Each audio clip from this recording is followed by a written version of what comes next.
Well, hello and welcome to On the Color Couch.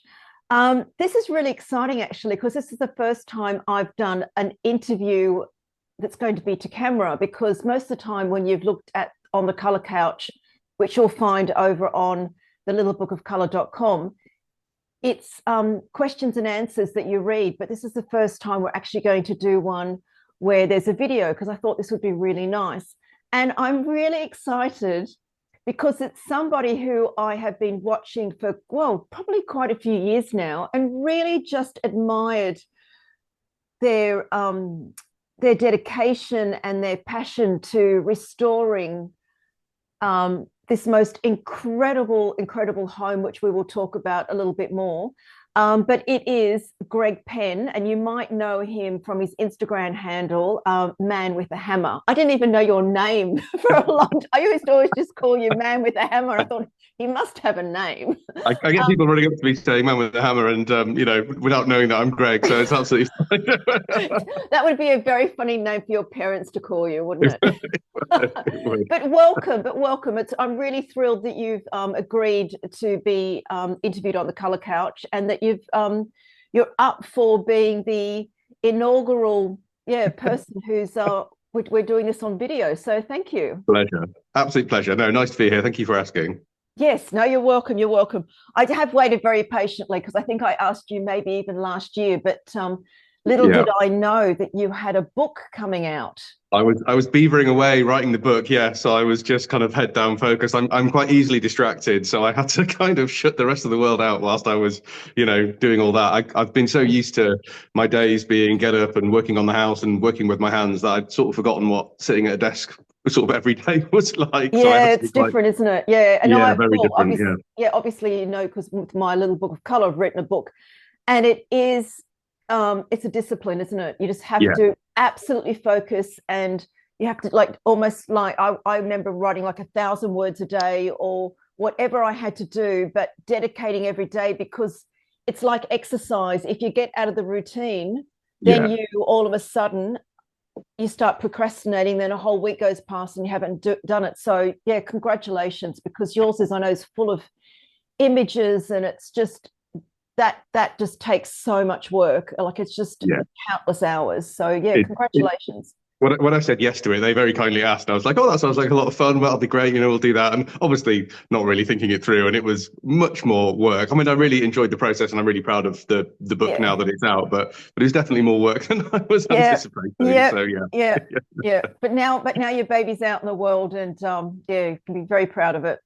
thank you. Right, so let's get into the questions. But before we do start, something that I didn't realize, and I don't know where, I think I must have read it on one of your posts or something, because even though I had sent you the questions and we had teed this all up, I then just somehow randomly found out that you actually have color deficiency, Yeah, which then kind of blew all the questions I wanted to ask you out the water, because I thought, God, how do I start asking you what your favorite color is and what was your first color memory? Because I thought the first thing we really need to address and just to understand, because I think now this is going to set the scene for everything. And I'm so glad that I did come across it, because I would have just kind of had a oops moment halfway through this interview. Um, but that you have color deficiency, and it's the yeah, red, because the most common is, just for the people who are watching, the most common is red green, and it yeah, affects 1 in 20 men, like especially like in the UK, 1 in 20 men and 1 in 200 women. So yeah. there's likely that there will be a man that you know that has some, some degree of color deficiency. So do you want to just chat a little bit about yours? Because I tell you why it blows me away is because your house is, and if people haven't gone on to, and maybe while you're listening to this, go over and also look at Man with a Hammer on Instagram. That's all one word. And you will just see how much color is in his home. It is full of color.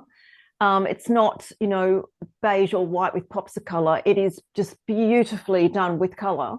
And Thank you. how do you do this?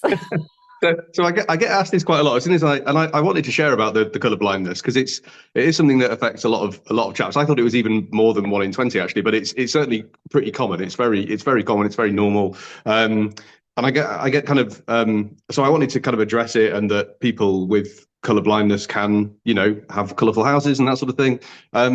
But people ask me how I do it, and obviously I've only ever seen through my eyes, so I have absolutely no idea how someone without it sees, if that makes sense. Yeah, I kind of you could when you're doing the test and stuff, they give you an example of what the sort of the dotty spots should look like if you don't have the colour blindness and you see lots of blue spots with an orange house or an orange letter or number.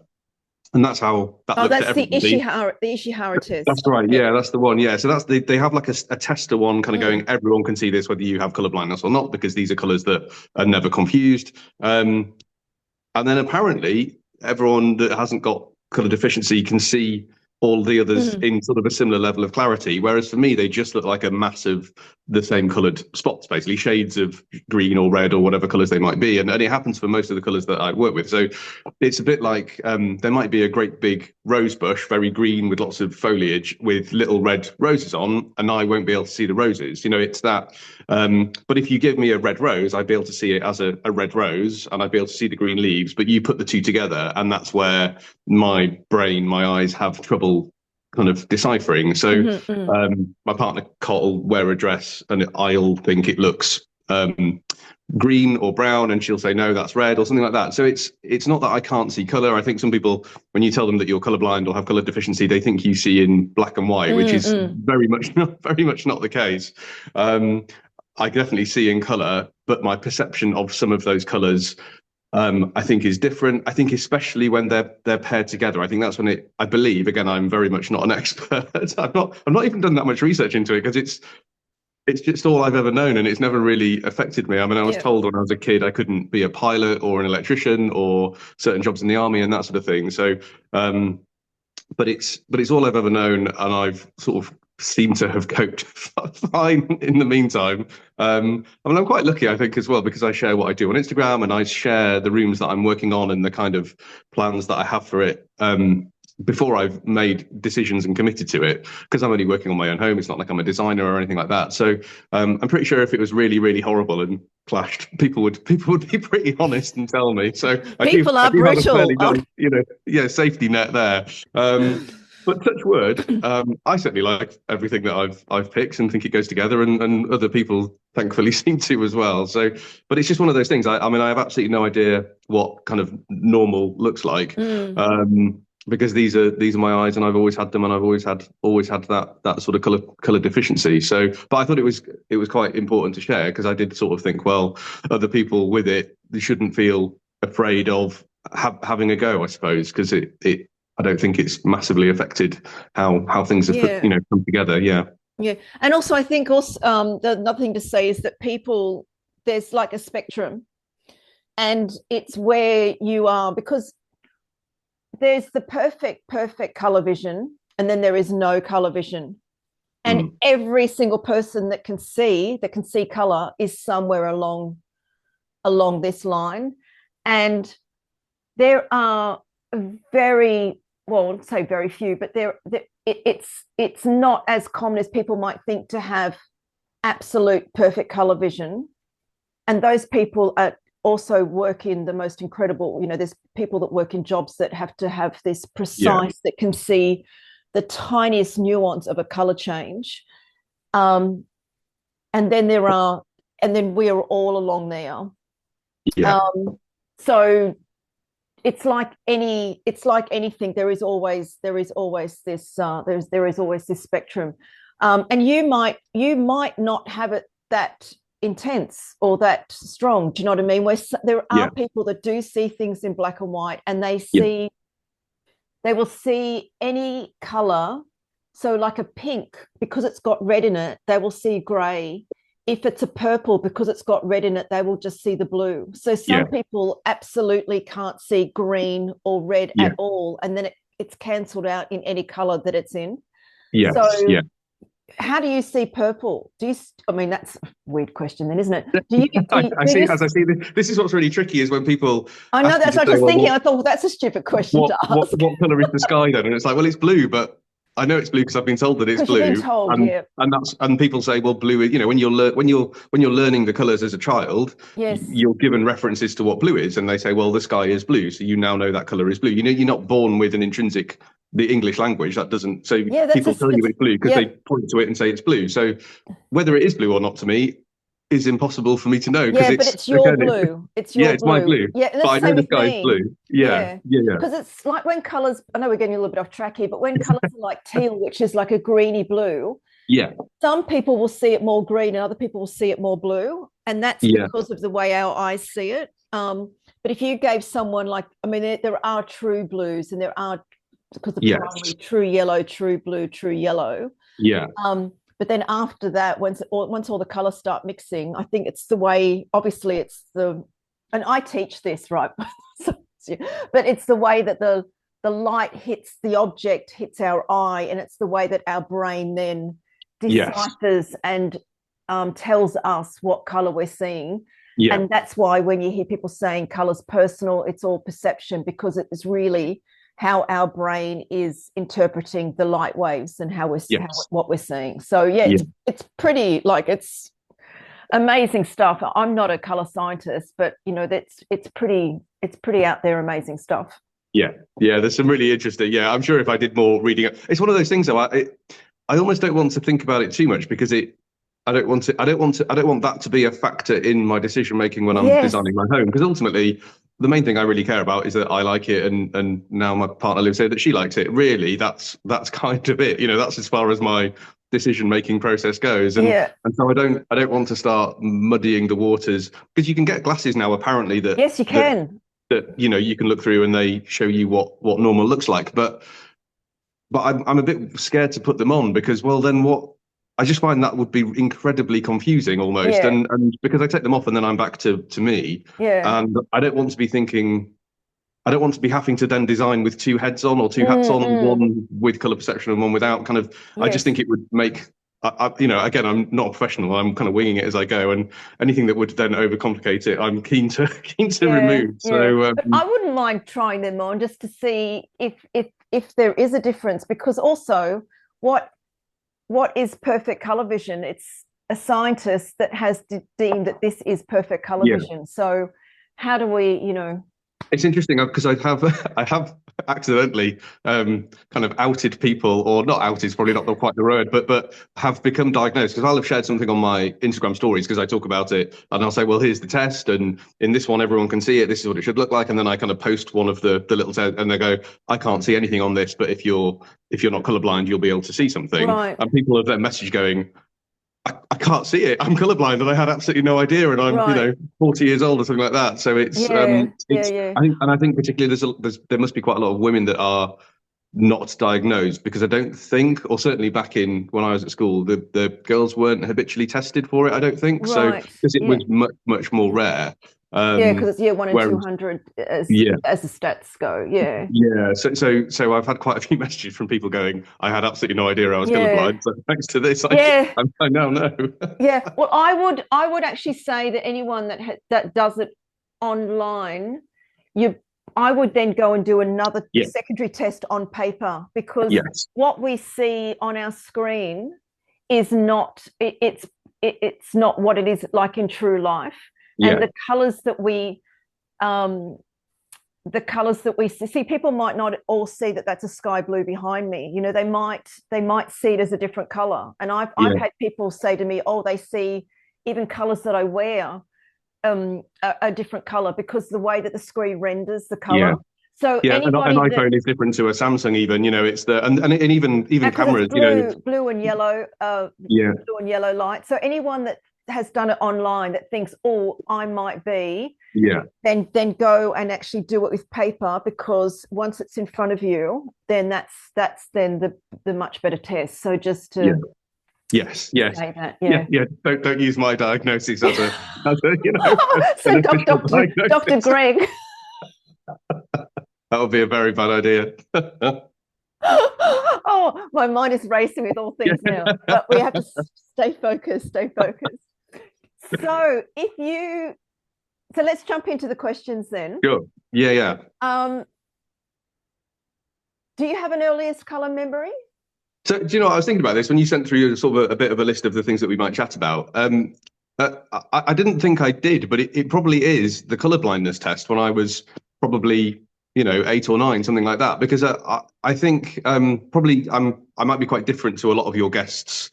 I'm a chap to start with, and whilst color is absolutely, doesn't have a gender or anything like that, I probably certainly in my earlier life thought about it far less than a sort of an average girl growing up, if you like, who have much more interesting clothes. I wasn't remotely interested in clothes. I still aren't particularly. I never thought about what color I might dye my hair or kind of accessorize with, or my handbag or my shoes or anything like that.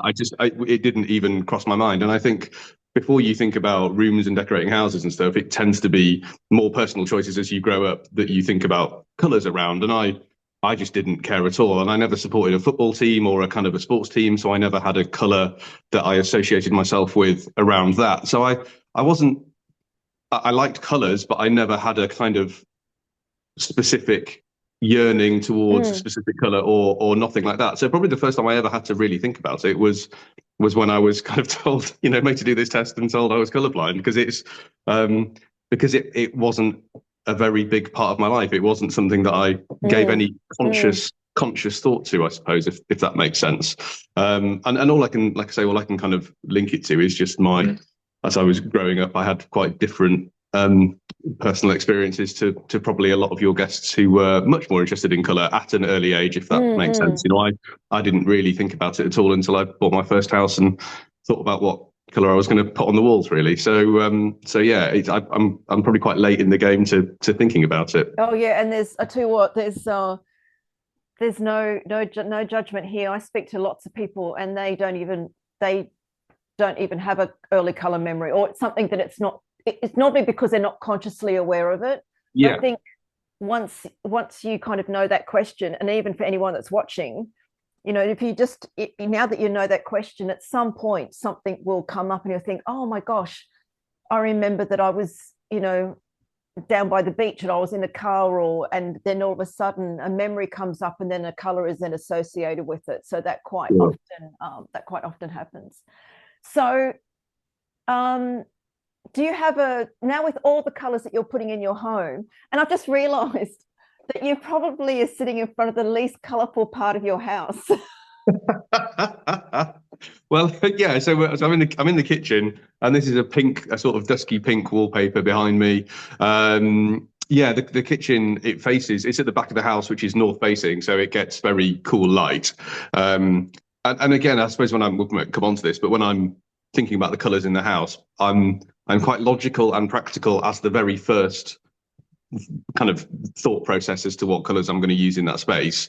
So I think about light and sun and what I'm using the room for, rather than what colours do I like, something like that. It's not an emotional feeling for me at that point. It's okay, well, it gets really cold northern light, so I want to warm it up. I want it to feel a certain way.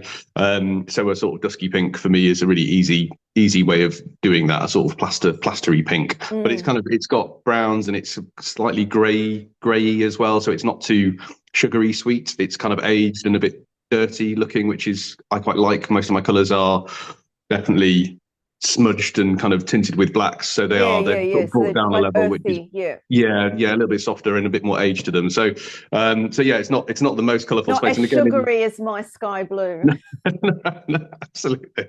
And in the front room, the living room, so it's a through the great big double doors, kitchen, dining one end, and living room the other. I've used the same print, but in they call it charcoal, but it's got lots of reds and browns in. So to me, when you look at it as an overall colour, it reads more like a brown, like a dark sort of grey brown, if you like. So they're very warm and cosseting and quite comforting spaces, but they are not drenched with colour. There's sort of bits of colour in the kind of accents, and inside the cupboards is a really kind of vibrant blue, and there's the sofas are sort of burnt ready. In the cupboard behind you? Yeah. Open it up. So can you? Oh yeah. You'll see it better on obviously the little camera that's facing me on my phone. It's great, but it's it's a really vibrant blue inside.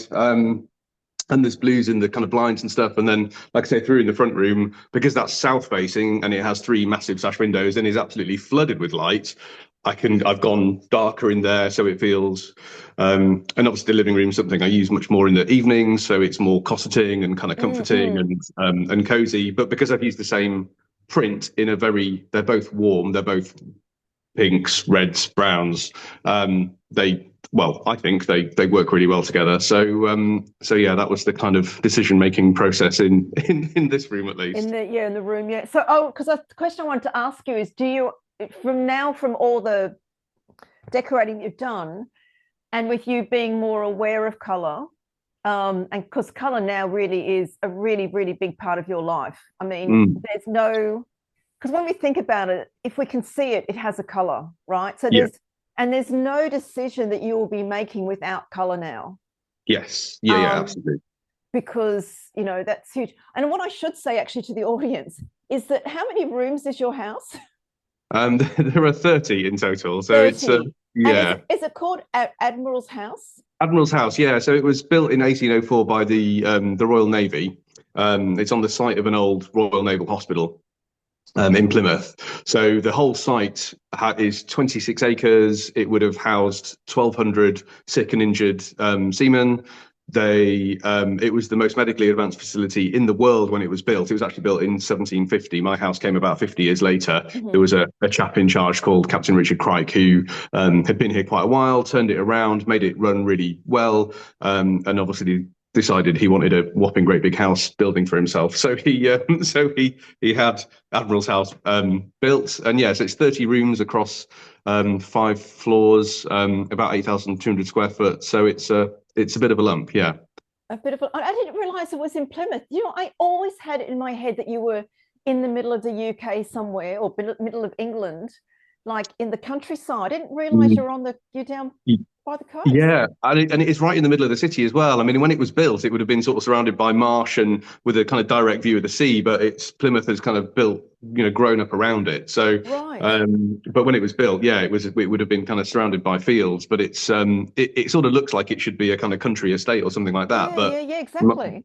My house is in a sort of quadrangle with it's a townhouse essentially, and then the actual hospital site is a little bit further over where it's got all of the wards, most of which are still standing. Some were bombed in the war, so we lost those, but yeah, the majority are still there, and they're converted into flats or businesses or all sorts of bits and pieces. So it's still a big bustling place, but because it's all protected, it still looks, broadly what it would have looked like kind of back in the Georgian era, which is lovely.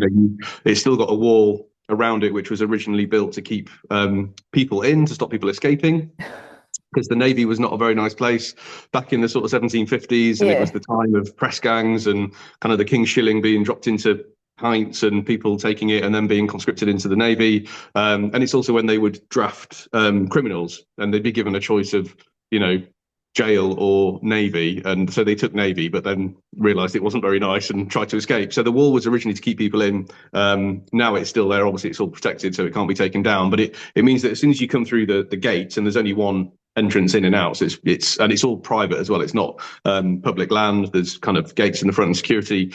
It's like traveling back in time. If you took all the cars away and replaced them with horses and carts, it would basically look like it did 200 years ago, which is lovely. So are we going to see I'm going off on all these tangents now. Are we going to see your house in some TV show or movie? It would be, never say never. And I do get asked that quite a lot, whether it would be a location house or used for stuff or weddings even, or functions. But because if you took this house up and plonked it in the middle of some land on its own, you could absolutely do that. But because this is literally a townhouse surrounded by other houses, and it's got other people living here. Come on, 30 rooms. It's not a small townhouse. I didn't say it was small, but it's surrounded by other homes, so it doesn't really lend itself to having 10 crew trucks parked outside and people coming and going. This is where people live. So I'm keen to keep my neighbours friendly and not upset them too much. So I've always I have had people ask, but it just feels like it would be too intrusive to my neighbours, to be honest. So no, probably me running around with a camera is absolutely fine. But I think as soon as there's a load of people, it kind of becomes a little bit less pleasant. Yeah, and just going off like on my 20th tangent that I've just what in the day, why would he have needed 30 rooms? Like, what did he have guests, or like, do you Yeah, know I mean, why that many rooms?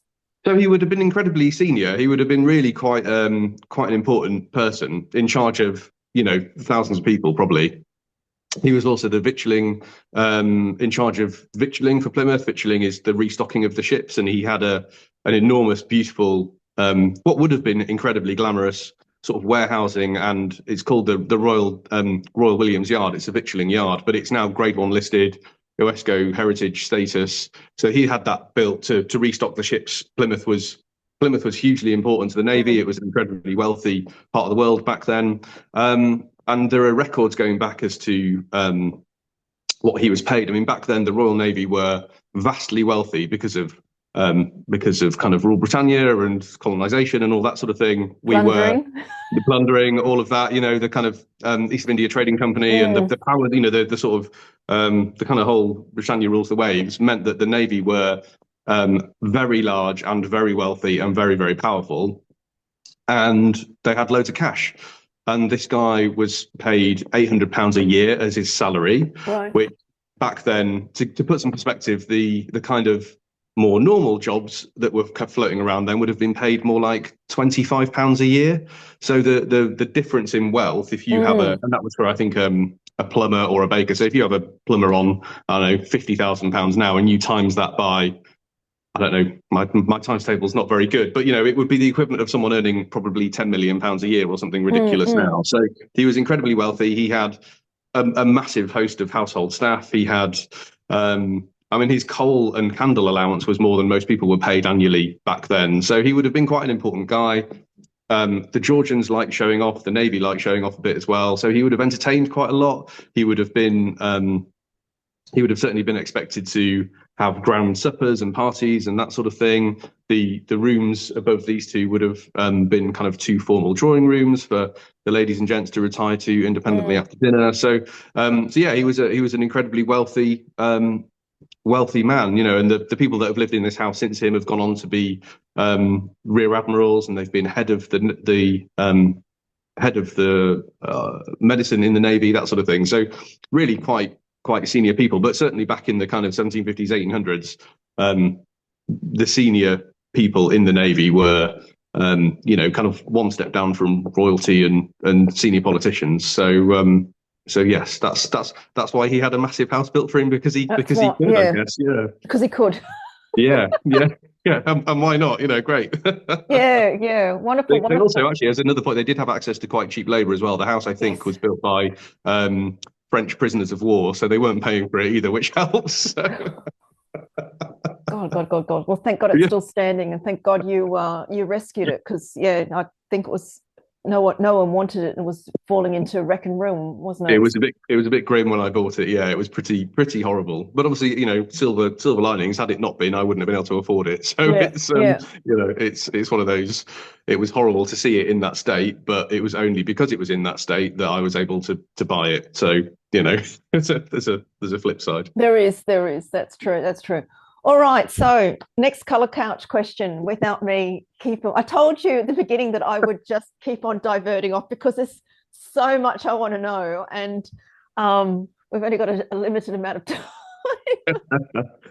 But I'll try So and keep my answers shorter now as well. I do like to waffle on. So no, you're not waffling. No, I keep on going off on tangents. Like it's just yeah, keep on, like all these other questions are popping in my head all the time.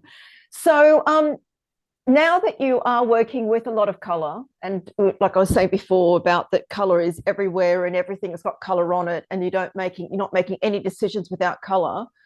What does color, and having said that, really you didn't think about color growing up. Now, what does color mean to you now? I think it kind of means life, and it means home, and it means kind of fun. And the thing is, so I appreciate all sorts of architecture, and I appreciate all sorts of interiors. I can really, really admire super modern, very minimalist spaces and buildings and interior design with almost no color. I can admire them and I can appreciate them, but I don't want to live in them. And I Yeah. think that's the biggest difference for me. And I think it's not because I don't think they're beautiful. I think they're incredibly beautiful. But me as a person, I'm quite scruffy and big and gregarious and over the top. And whenever I'm in a place like that, or a space where I'm sitting on a very neat, crisp sofa, like black leather sofa surrounded by white walls, I just feel like I'm making the place look scruffy. And it doesn't feel, whilst it might look incredibly beautiful, it doesn't at all make me, because of my personality, feel welcome and comforted. You put a very elegant, lady or gentleman in a very elegantly tailored suit, he would look beautiful in that. Whereas that's not really how I am or dress or kind of purvey myself. So color, I think, takes away a bit of stiffness, and it means that it's welcoming and warm and comforting and relaxing, I think, is probably the how it feels to me. No, Equally, I know people say, I've had many comments where they think my house is overstimulating and they wouldn't find it relaxing at all. So again, it's all personal preference and personal choice. But for me, this is, I always wanted this to be a house, for all its a bit grand and has a kind of sense of grandeur in its architecture. I wanted people to come in and feel like they could kind of kick their shoes off and put their feet on the sofas and kind of relax, because it's a home. It's not a museum. And I think color and pattern both help to purvey that feeling, I think. Absolutely. And that's because everything I do is color psychology. So color influences behavior. So color and the design style. So what you're doing, if I've understood, is that you're creating a home with a certain kind of atmosphere about it, and you're, along with your own behavior and the way that you are saying to people, come in and relax, the colors are also giving that message on the subconscious level, because you're saying it consciously, and then subconsciously the colors are also saying relax. Because it would be very odd if it was, say, a very stark black and white home that was very angular and very sleek, very modern, and then someone said, oh, relax here, kick your shoes off, put your feet on the sofa, or actually you can leave your shoes on, put your feet on the, you know what I mean? It's you would initially think, oh, there's something not in harmony here, there's something here that doesn't feel right. So that's what we're doing all the time. And that's exactly what you're explaining, is what is a part of what color psychology is that using color and design to influence behavior. And so that's wonderful that you're instinctively doing that. Not without really thinking about it too much. It's more how I would feel walking into a space. Does it make me want to relax and kind of feel comfortable, or does it make me want to kind of sit up a bit tight and be on my best behavior? And there's a time and a place for both, but certainly my home is something I want for people to feel like they can relax in and enjoy themselves and have fun and kind of be whatever they want to be, really. So that was always the intention. And did you know that there was actually a job for that? I did not, but before I started Instagram, I didn't realize that could be a job either. So this. I know. I am, again, a tangent. I'm amazed that you answer every single comment. I mean, hundreds and hundreds of people, me included, will write a comment, and you diligently answer all of them. I mean, that's the way to do it, because it's social media, isn't it? It's not someone talks to you and then you don't talk back, because that'd be weird. But that gets boring very quickly, and and it is, like you say, it's social media, and the keyword being social. And I think people have taken the time to say something nice or not nice, actually, sometimes, but either way, they've taken time to put some thought into writing something to me, and I think it's really important. I occasionally am defeated. Sometimes Instagram doesn't make my life easy because it bans me, because I get a lot of, I think on my last post there's about 3,000 comments, and I got through as many as I could, and this is why Instagram is absolutely a full-time job for me as well. It takes 40 or 50 hours a week to make the content, create the content, host the content, and then respond to the engagement that I get, which is in the thousands every time I post. It's 3,000 to 5,000 messages a week, which I respond to as well. So, but sometimes Instagram doesn't like it, because I get so many that it thinks I'm a bot. Yes, I've got a friend that constantly bans her as well. Yeah. And so she says to me, I can't answer because I'm in the sin bin. Yeah, literally, yeah. So it's which is incredibly frustrating because then I feel like I'm being really rude, but it's like no, I have absolutely no control over it whatsoever. Yeah. Because I think it's courtesy. Now, I completely understand people with much bigger accounts can't do that, or people have busy lives, but it's something that I But want to you've do for got as long 300 as and I can. something, haven't you? 300, Yeah, 317, I think, as of this morning. So 17,000. I mean, yeah. yes, there are people in the millions, but that's still a big account. I mean, Well, that's and still, weirdly, the people in the millions get fewer comments, I think, than I tend to because they don't read or certainly don't respond to they them. don't Because respond. Yeah. no, it's one of those things. If you're talking into a vacuum, you're only going to do that for so long before you go, well, this is a bit Oh, pointless. I've given up on people I'm that going to I stop just commenting. think, yeah, because if I met you in real life, would you not answer me? Would I say, oh, hi, like whatever I was going to say?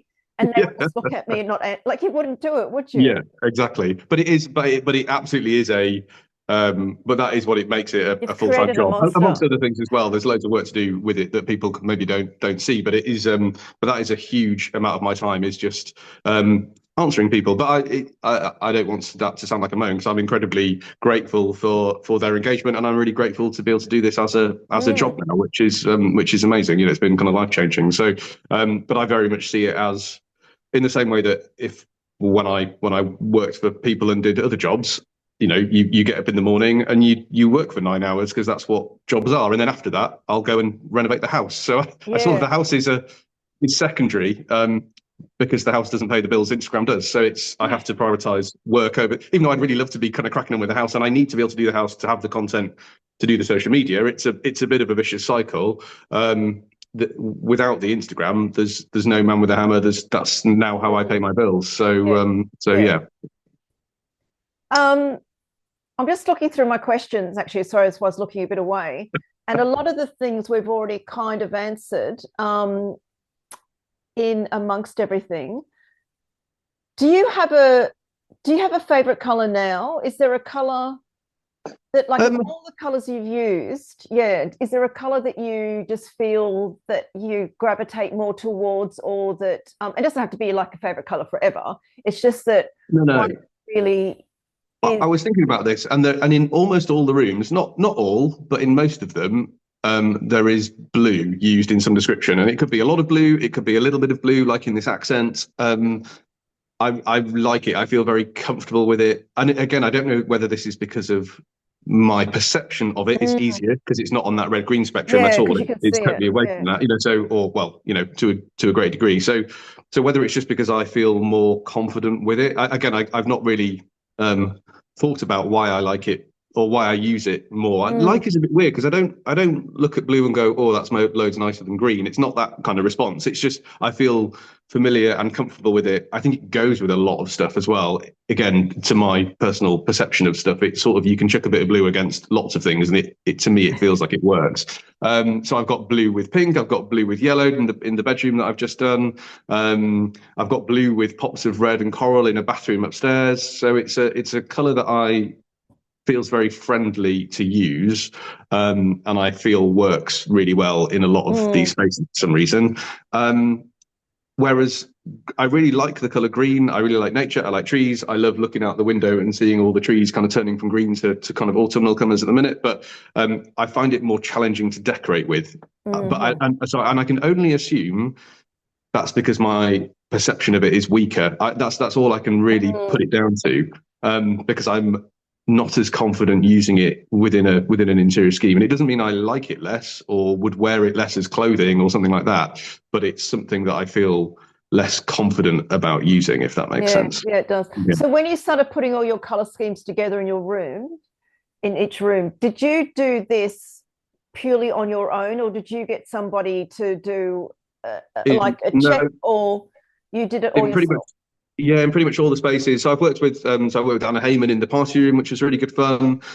Which is the very green room, which was specifically designed to be something quite different from the rest of the house and to be a space that was almost different to my own taste because I wanted it to feel like visiting a cocktail bar, which you might absolutely love visiting and have loads of fun in, but Mm. you wouldn't necessarily want as your living room, if that Yeah, or makes you wouldn't sense. Like, stay there. Yeah, yeah, yeah. yeah, absolutely. So, but other than that, no, it's just been me. But I think I work differently from certainly an interior designer couldn't work how I work because I take forever to make decisions. And because I'm working on the spaces because I do everything myself, from stripping the room out to repairing, rooms take 6 months ish to do. They take absolutely ages because they're so knackered and because they're so old. Yeah.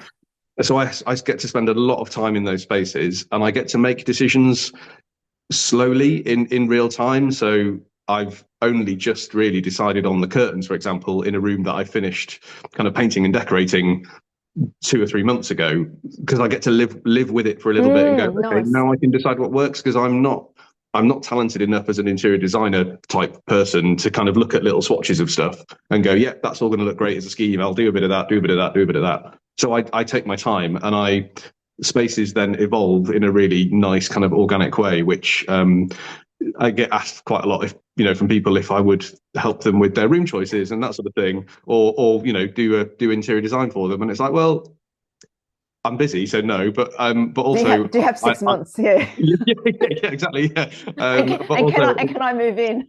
Yeah, pretty much. I mean, that's kind of how it feels, and I'm also really lucky that I get to see that room.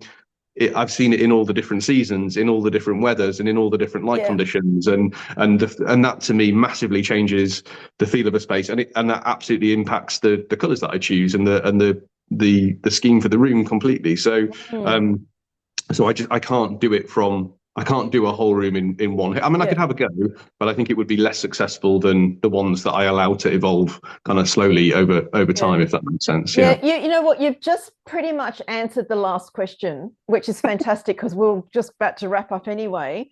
And that is, for anyone afraid of color, what would your number one piece of advice be? And I just love what you've said, because most people that watch this aren't designers. No. But, well, I shouldn't say that. That's not correct. They don't do that as a career, but everybody is their own designer, right? Because we're our own designers of our own life.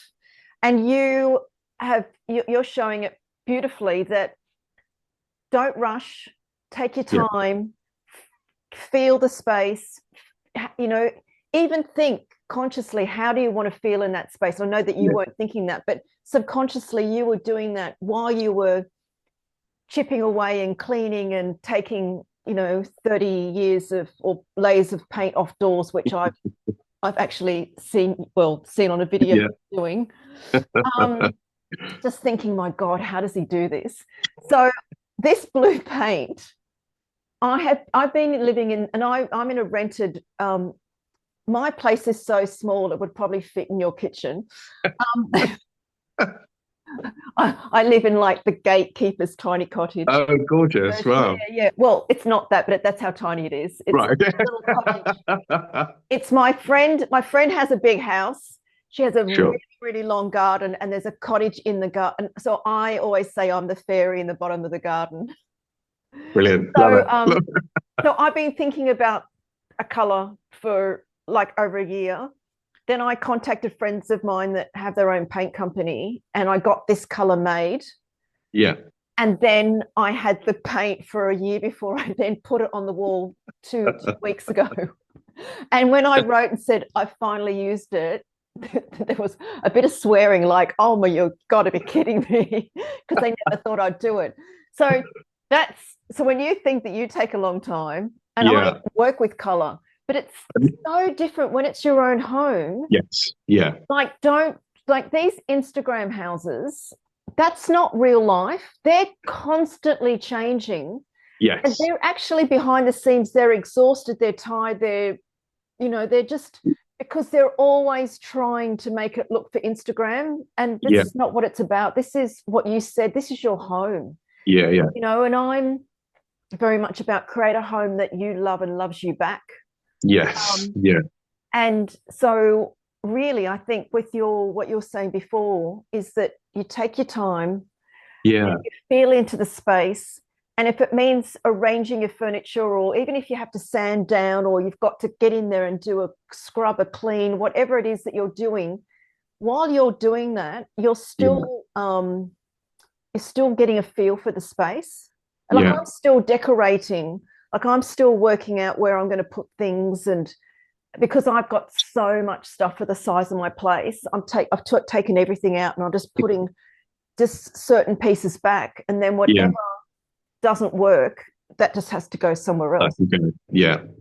Yeah. So do you? So what? I don't want to say what your number one piece of advice, even though I've just kind of Well, pretended like I've just said it. But what would that be? I mean that is absolutely key, and I would say within that time, live with the color for a while. Paint some big samples, stick them on the walls, stick them on different walls because color looks completely different. Color is light, so it bounces Yeah, differently. absolutely. Well, look at how the light changes it throughout the day. Just be amongst it for a while and see how it makes you feel and see if it works in the space. Don't be too fixed to the idea that you really like a color, or you won't know until you see it in the space.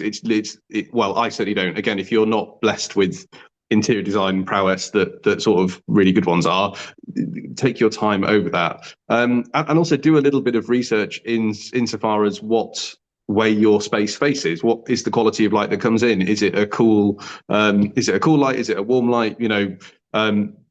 So absolutely take the kind of practical stuff into account as well, because you're giving yourself a great big head start. Using a cool blue in a north facing room that might be the look you're going for, which is absolutely fine, but you're kind of if you want something warm and inviting, that's not going to work, sort of thing. So you can give yourself a head start by following some kind of basic practical advice. And I think I think you've had Kate Mad About the House on as a guest, haven't you? Because she was really her blog was my starting point for really having an interest in interior design at all. I was doing my last house. This is my second house, but I did my first house as I was doing it up. I was spending loads of time renovating it. And I thought, well, if I'm spending this much time and effort learning how to renovate and want it, and doing the kind of hard work, I should take a little bit of time to learn a little bit about what colors I might be able to use. Because whether you paint it kind of beige or you paint it blue or whatever, it takes the same amount of effort. You've already done all the prep. Exactly. Yeah. So you may as well have something really, that you love at the end of it. So,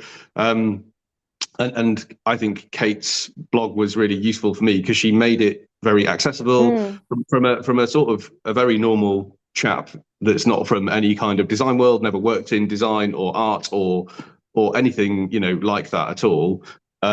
She made it feel like practical, helpful advice.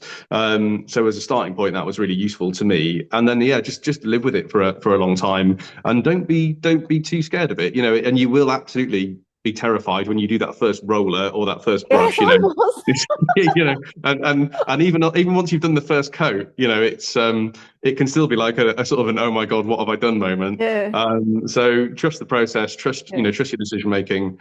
And although a lot of people say, oh, it's only paint, you can repaint it, having spent probably a year and a half solid of my life stripping and sanding paint work, badly applied paintwork in this house, it's not as easy as some people say to just kind of repaint. So do take your time, make a considered kind of choice. And also I love the color. I knew it was the color, there's no doubt about it.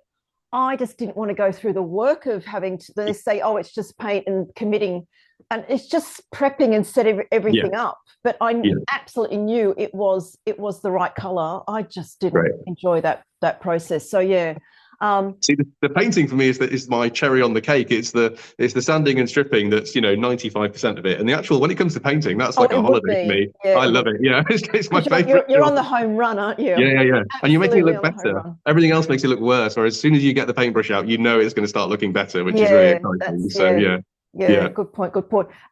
So my final question: is there any colourful person or any person that you admire that you would like me to interview? And if you can't think of it now, you can always drop me a line. Later on. I will have to give it. I'll have to give it some thought, because again, it's just not something not your world. It's just not something that I've ever. Outside of my house, I don't think about, unless I'm visiting a National Trust property or something like that. I don't, where I can get some inspiration from or something. It's not something that lives in me day to day consciously. If that makes sense. Whereas it might be. What was your career beforehand, if I can ask? Oh, say again, sorry. What was your career beforehand? I worked in sales and marketing for an organic vegetable company. So, nothing related to anything that I'm doing. I mean, the marketing bit obviously is relevant to my career, the Instagram, the business. But no, nothing to do with houses or DIY or any of the Right, I practical was stuff going to say, either. because I didn't know what you did before. Right, so this No, is a I massive. was affectionately known as an office wally. I was not allowed to do anything useful or practical on the farm. I was in spreadsheets and all that sort of stuff. So they wouldn't let me do because I was useless. I was completely hopeless. So I've learned as I've gone along how to do everything. But yeah, so it's just like I say, it's not a.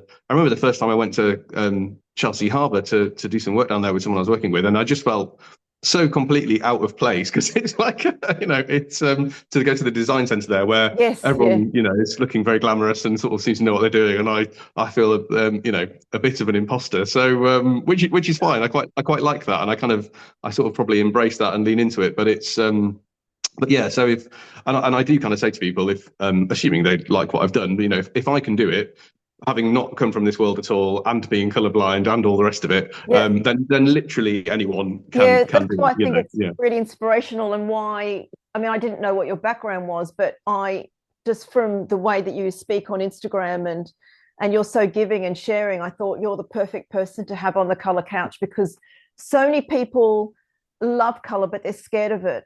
And you just embrace it and you get into it. And the way that you just described, that you just take your time, you feel into it. There's so many other things you need to do to prep and get it all ready anyhow. So use yeah. that time just to really, yeah, to really feel into it. So thank you so much for being so generous with your time, Pleasure. and with all of my side off questions. I mean, I could speak to you easily for like hours. So yeah, it was wonderful, and I really, really, really appreciate. Is there any, just before we wrap up, is there a final thing that you think, oh, I really want to just share this, or? I suppose again, going back to kind of like, if people are scared of it, choose one color, pick one thing first.